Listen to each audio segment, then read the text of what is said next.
할렐루야. 3월 27일 금요일 매일 성경 묵상 말씀입니다. 오늘 말씀은 요한복음 17장 1절에서 16절의 말씀입니다.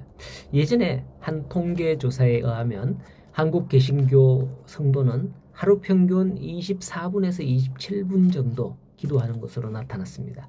이것은 아마 새벽 기도에 참여하는 시간을 모두 합한 시간이 아닌가 이렇게 생각되어지는데요.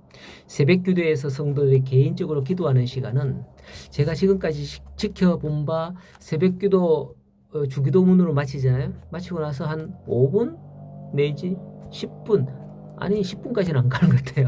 한 5분 정도 지나고 나면 거의 다들 집으로 가고 몇몇 분이 안 남으십니다. 다 퇴근들 하십니다. 그 외에도 뭐 식사기도 또 중요한 일을 앞두고 기도 뭐 이런 게 있지만은 과연 여러분들은 하루에 몇 시간 기도하실까요? 저도 좀 부끄럽습니다만은 참 우리가 기도 시간을 좀 늘려야 되겠다 그런 생각이 듭니다. 오늘 말씀은 예수님의 대제사장적 중보기도라고 알려진 요한복음 17장의 말씀입니다.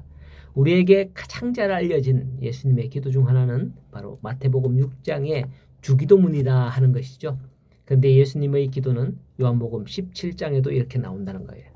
특히 오늘 여기의 이 기도는 예수님께서 죽음을 앞두시고 제자들과 세상에 남겨질 자들을 위해서 하나님 아버지께 당부하는 그 내용인 겁니다. 1절을 보면 예수님께서는 하늘을 우러러 아버지라 부르시며 기도합니다. 하나님과 성도인 우리 관계는 아버지와 아들의 관계이죠.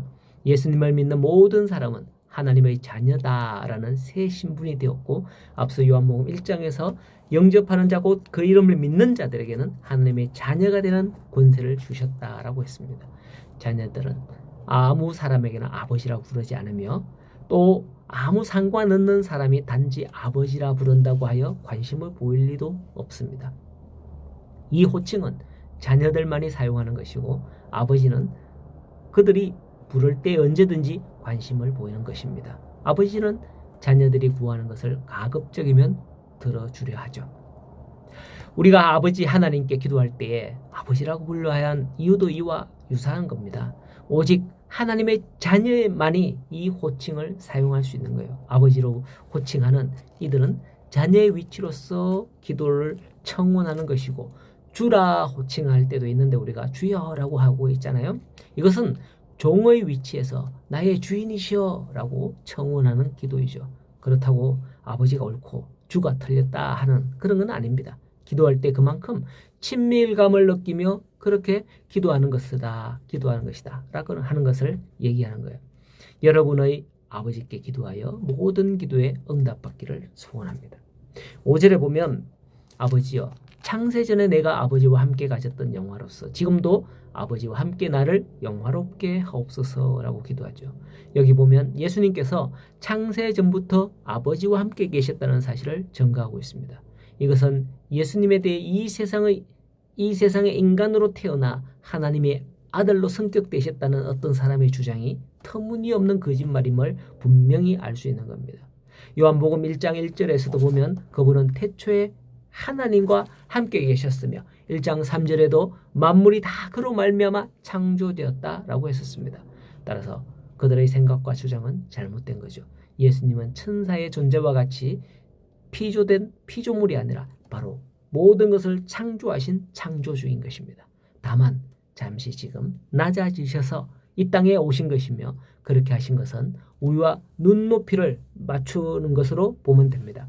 인간 대 인간으로서의 인간의 죄를 대신해 죽으셔서 대속의 길을 가신 것이며 다시 하나님의 능력으로 하늘로 올라가신 것이죠. 그렇게 돌아가시기 전 예수님께서는 세상과 자신과 함께 했던 제자들을 위해서 기도하는 겁니다. 11절에 나는 세상에 더 있지 아니하오나 그들은 세상에 있사옵고 나는 아버지께로 가옵나니 거룩하신 아버지여 내게 주신 아버지의 이름으로 그들을 보존하사 우리와 같이 그들도 하나가 되게 하옵소서라고 기도합니다. 이러한 게 오늘날도 동일해요.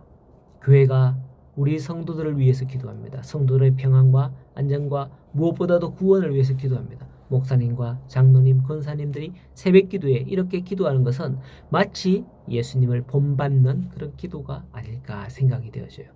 이렇게 모두로 중보 기도할 때 우리의 개인 기도 시간이 길어지는 거예요.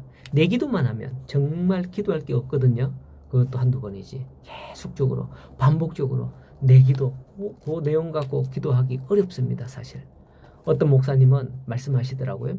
나는 새벽 기도할 때 우리 집 골목으로 들어가는 모든 길에 그 있는 상가와 집 하나하나를 이렇게 머릿속으로 연상하면서 마치 보는 듯 생각하며 기도한다라고 하더라고요. 그렇게 기도하다 보니 나는 기도 시간이 너무 부족하다 이렇게 하시더라고요. 그런 말씀을 들어봤습니다. 우리의 기도도 나만을 위한 기도로 그칠 게 아니라 남을 위해, 공동체를 위해, 이웃과 나라를 위해서 기도하는 성도가 될 수 있기를 소원합니다. 오늘도 기도로 아버지와 함께하는 행복한 하루가 되시기를 소원합니다.